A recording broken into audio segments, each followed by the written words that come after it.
All right, spontaneous video review for Solo Leveling Season 2 because I accidentally binged it all. And I don't know what to tell you. I started it at work on my lunch break and then I had to finish it. It was addicting.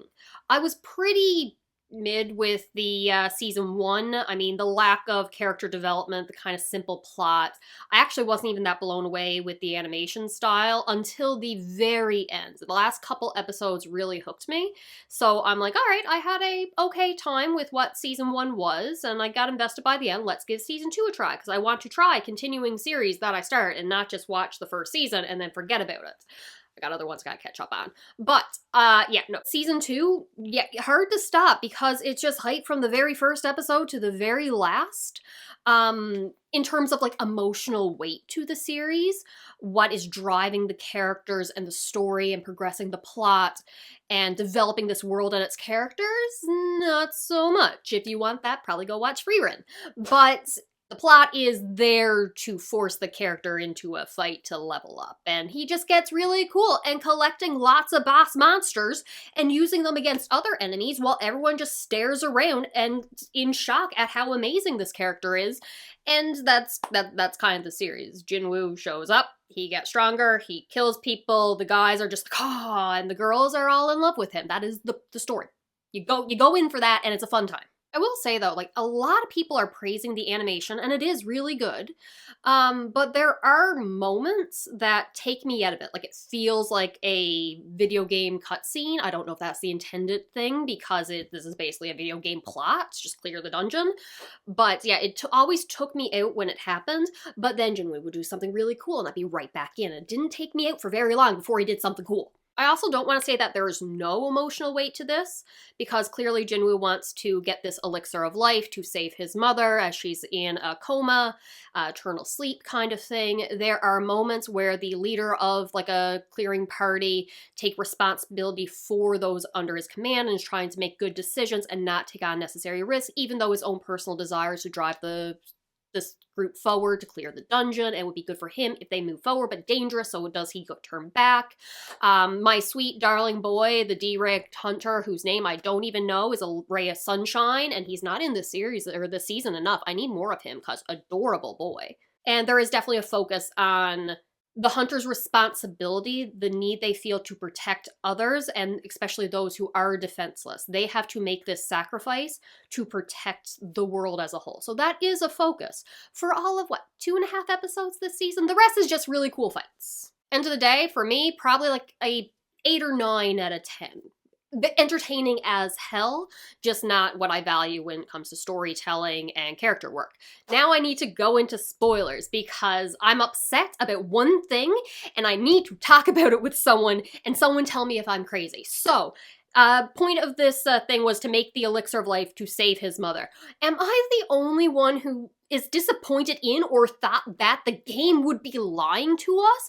I thought, okay, the story is so simple, and he had really little difficulty in clearing all the levels to get the 3 components of the elixir of life. There's a big boss on certain level floors. Side note, the final one being the demon monarch, and you like distill blood or something like that.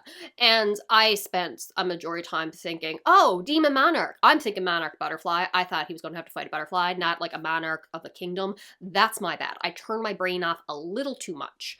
But, rewind. He got the 3 components without much issue whatsoever. And then it pops up, hey, your intelligence has to be at a certain level in order to craft this, or at risk failure. And he goes through anyway. And we had known, I'm sure he's boosted his intelligence throughout the series. That's fine. But that was his lower stat. He was focusing mostly on power and endurance and strength and stuff like that.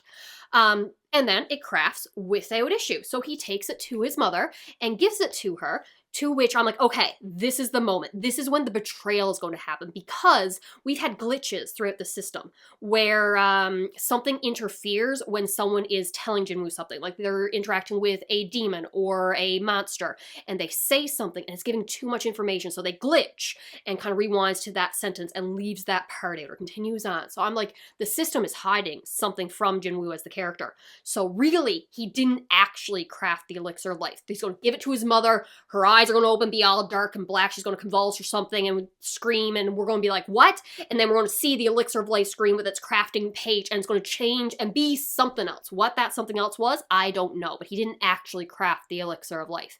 It's like a demon possession or something like that that allowed for it outside the dungeon.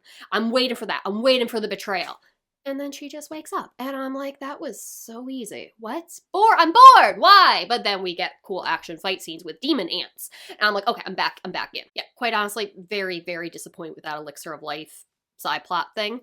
I know that another character is coming down with the sleeping curse, eternal coma thing, so maybe because we don't have any more Elixir of Life, that's going to come into thing. I don't know how it's going to play a role. But Mom seems fine now, and I don't, again, I'm disappointed. I wanted a betrayal. But now I guess the plot's going to be what this system, the glitches that happen, the mystery of why this is happening to him, and what is being set up. We know, like, the demon people are hearing a voice to kill all that was the monsters hearing a voice to kill all humans, and the demons, I honestly already forget because I binge things so quickly. And again, brain turned off. But something to prepare for an oncoming war, and we have information that an eternal calamity or an ultimate calamity is about to happen. My thought was that this system is upgrading or leveling up Jinwoo to be possessed, and he will cause the ultimate calamity. And I'm assuming we're going to end with a happy ending where he rewrites the system and the voice in the monster's head and the demons is going to be, hey, live in peace with all humans. I would prefer betrayal and trauma. Favorite moment of season 2 is easy for me. When they are on the island and the ants are attacking, someone tell me if this was supposed to be inspired by Chimera ants, or if it's just the fact that they are ants. That's the only similarity that they have. But ants are attacking, the hunters think they're outnumbered and going to die, and then Jinwoo just appears of them as his shadows were summoned, his soldiers, and then he swapped places with them. They're like, how'd you get here? First of all, awesome moment. Just him appearing, being like, yeah, now I'm going to wipe everyone out single-handedly. So love that for just like a power effect. But like now I need the conversation after. Yeah, I put my soldiers in your shadows and they have been listening to you and possibly spying on you and could have popped out and attacked you at any point in time, really. I'm sorry, you did what? It was for your own safety, or if you betrayed me, and then, so what?